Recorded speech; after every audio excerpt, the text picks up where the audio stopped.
Jesse Jackson, the minister, civil rights leader, and one-time presidential candidate, says he would not be where he is today if it hadn't been for a certain teacher.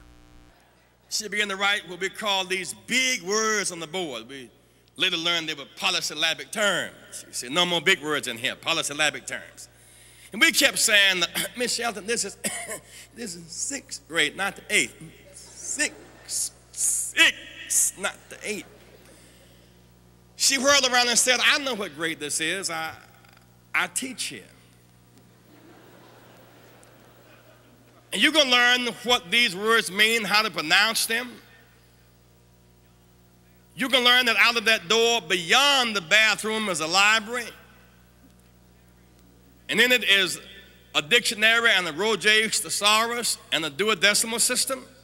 I wrote some polysyllabic words on the board, and we talked about them. And of course, he was fresh one and said, we don't know what that is. I said, well, I'm sure you don't. But that's what life is about. That's what school is about.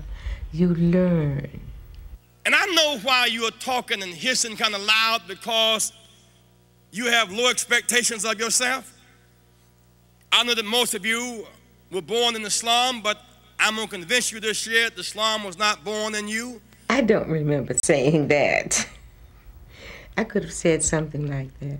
I could have. But I've always thought that birth is an accident.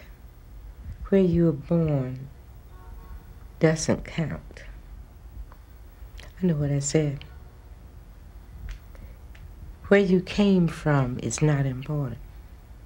It's where you're going. Jesse said it a little better. I think he did. I think he did. And I tell you, in this year, whatever happens in here, I will never teach down to you. One of you little brats might run for governor or president one day, and kept right on writing.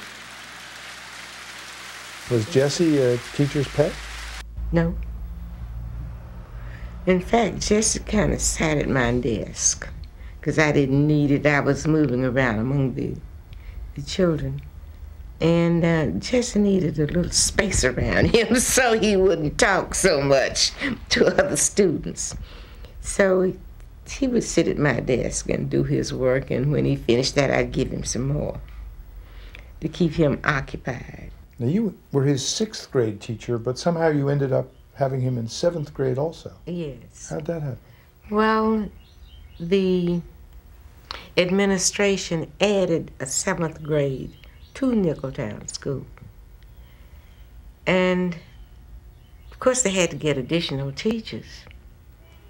But I don't know whose idea it was to send the present sixth grade teachers up with their class to seventh grade. And, of course, I protested.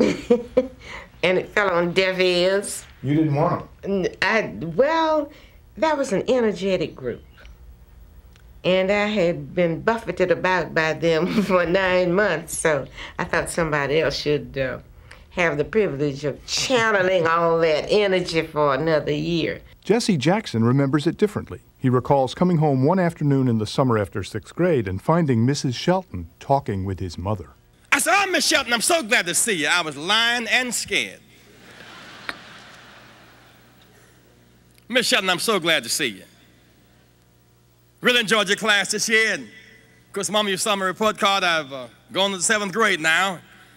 But I saw that far away look in my mama's eye. I knew something was off.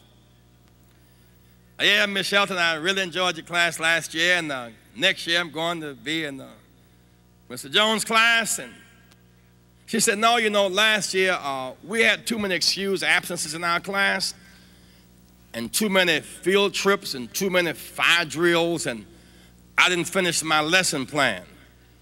And so I asked Mrs. White, could I take my class to the seventh grade? I said, I think that's nice because I've already signed up for the other class. She said, and if I would go to each of the children's parents and ask them to take the class and they would sign off, I could. My mama saying, I have already signed you up. That wasn't the way it was with me, not at all. You would just as soon have been finished with it. Right. Absolutely. But it did turn out for the best? I think so. In all of my traveling around the world, all the universities I've attended and lectured at, none was more critical than the 6th and 7th grades where a teacher would not teach down to us, whose expectations of us was higher than our circumstances. Sarah Shelton, who is now retired and living here in Greenville, spent 39 years in education, teaching 2nd, 6th, and 7th grades, high school physics, history, and music, and in college. Nicholton School, where Mrs. Shelton taught young Jesse Jackson, was built in 1951, the year she began teaching. Classrooms were modules like this one. Mrs. Shelton recalls having at least 30 students, sometimes more. Nicholton was demolished recently. Today, it's a construction site, soon to be apartments. Was it a sad day when they tore it down? Well, I think so. A part of the heart of the community kind of left with it. We still have our churches. And we have a recreation center now over on Rebecca Street, but no school. And I think that's the heart. And when you started teaching, how much money did you make a month? You mean my first year? Yeah, first year. $50 a month. $50 a And month. boy, the merchants could hardly wait to see me because I had so much money to spend. That's only $450 a year because teachers were not paid in the summer. In her 39th and final year in education, she earned $22,000. When you think back, do you feel that you were a pretty good teacher? On balance, yes. At that time, I didn't know. I really didn't. I only tried to do for the students in my classrooms those things that I felt had helped me. And that's sort of the golden rule. Well, the golden rule is the only rule. Do unto others as you would have them do unto you. Did you try to teach that? I think so.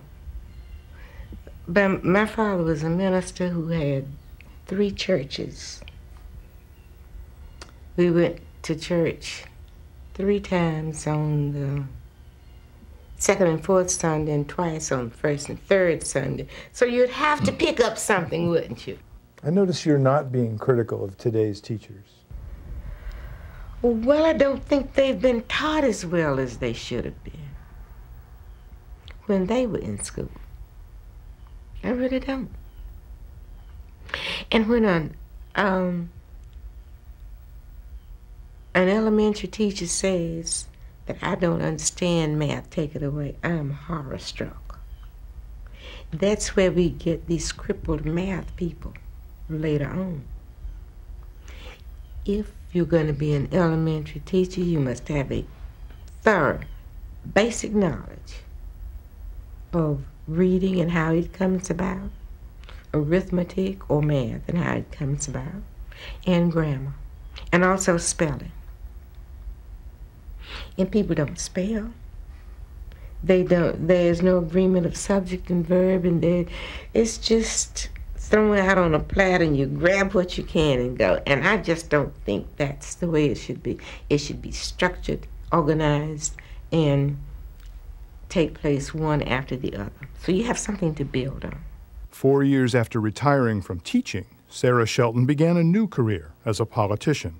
She served in South Carolina's House of Representatives for 4 years, finally retiring for good in 1988. If you had it to do all over again, would you be a teacher? I guess I'd try to be a better teacher. I really think I would. What would you do differently? More of what I did then. More polysyllabic words? Oh, yeah, probably. Sarah Shelton passed away in March of 1994.